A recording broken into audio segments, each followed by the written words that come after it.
Good morning guys. Pasensya na kayo. Ganito yung itsura ko. Kasi zero ako ng isang area natin. Pero malapit lang kasi dito ay tinitingnan ko pa kung ano yung situation ng ganito. Since sa loob tayo ng bakura natin. Siyempre, tinitingnan din natin baka may masabi sa atin yung kapitbahay.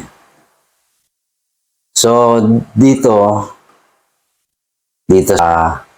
kaya naggumawa ako ng video is tinitingnan ko kasi napansin ko yung mga materyales ng airgun is bumababa na.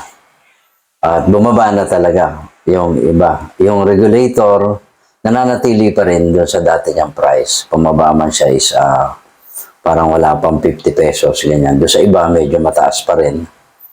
At kaya kino-compute ko kasi yung tamang magiging labor at saka magiging price talaga ng conversion. So napansin ko medyo yun nga, pwede na tayo magbaba ng price. Hindi na yung katulad ng dati.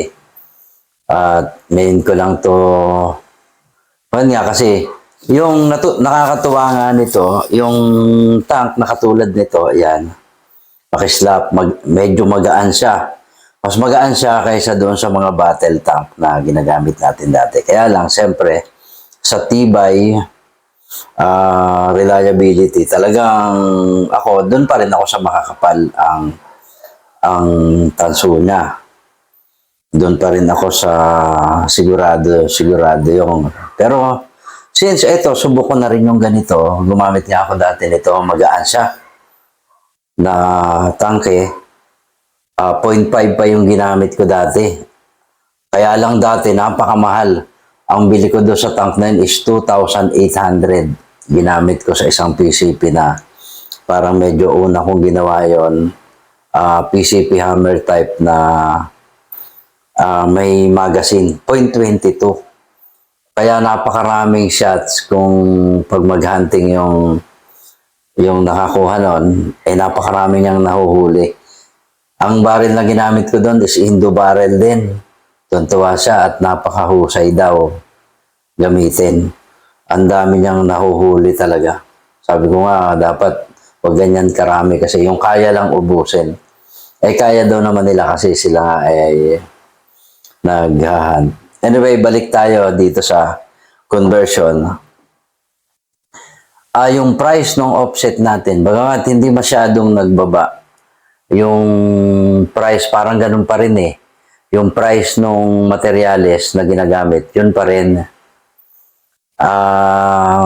Nagbago lang dyan yung mga tax. Siguro kasi lumalaki ang competition nila sa pag-export ng mga tanks, mga HPA tank. Kaya bumaba yung price. Ngayon ay ito ay bumaba siya ng laki. Yung dating kuha ko nito na 2.8. Ngayon ay pwede, below 1.5 na. So,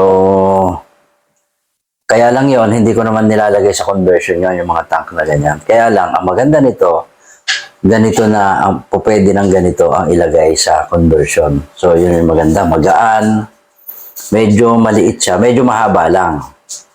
So, instead na mag-tube tank ka na mayroon kang i-maintain dito sa dulo, is ganito, bilog na naman siya, yung dulo niya, perfect nga yung pagkabilog compare doon sa CF tank.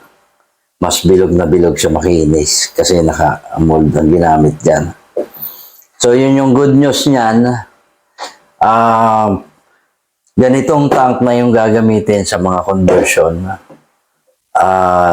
Medyo magaan na siyang gamitin sa hunting.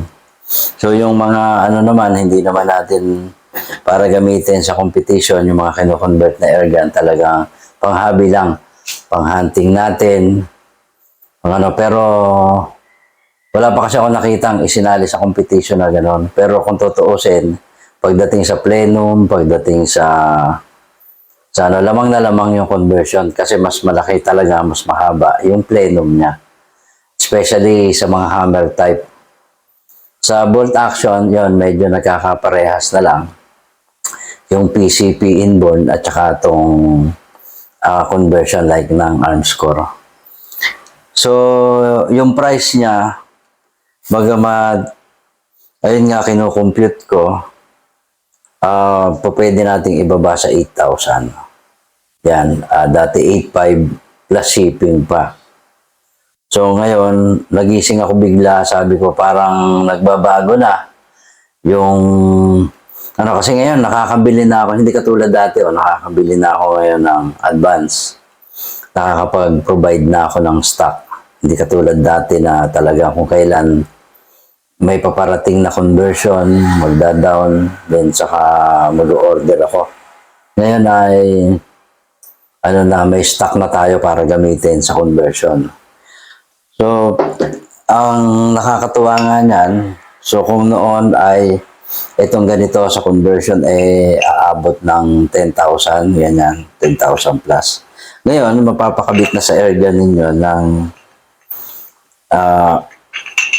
mapapakabit na sa inyong airgun ng na lang 8,000, pwede ko nang isama yung shipping pabalik.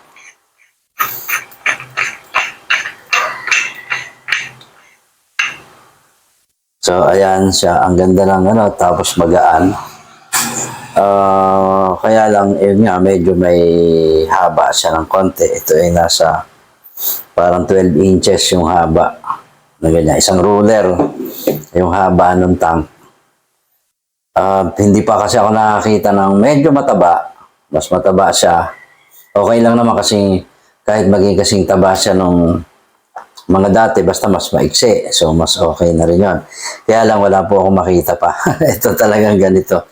Kasi habang lumalaki yan kasi, kumakapal dapat yung aluminum. Kasi habang lumalaki yan, space niya, nagiging, kumbaga, humuhuna siya. Compare doon sa, maliit. Makita nyo naman yung, isang example niyan is sabi natin yung tubo, habang lumiliit yung butas, ay lumalakas o tumitibay.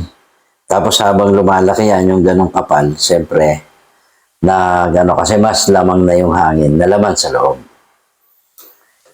So, ayan, yung mga nakapanood nito, yun na po yung price, mababa na kapag pinadala nyo sa akin, yung inyong airgun for conversion.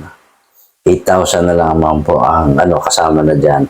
Wala na kayong aalalahanin sa shipping pabalik. Ako na po yung bahala doon. Sa akin na po yun. Basta maipadala nyo dito, is yung 8,000 na yun na po yung sasagot ng lahat ng yun na po yung whole price.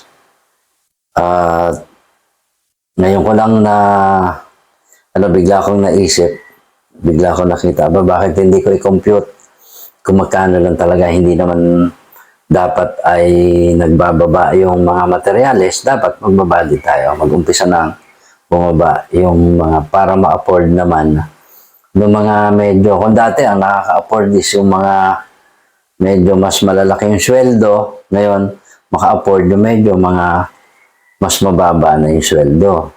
Maka-afford na, hindi na mas... Kasi iniisip nila, okay, let's say naipon mo yung pampakonvert. Ganun. Paano naman yung shipping at saka yung iba pang parte. Yung pong ating conversion dito, isinasama na rin natin yung barrel band.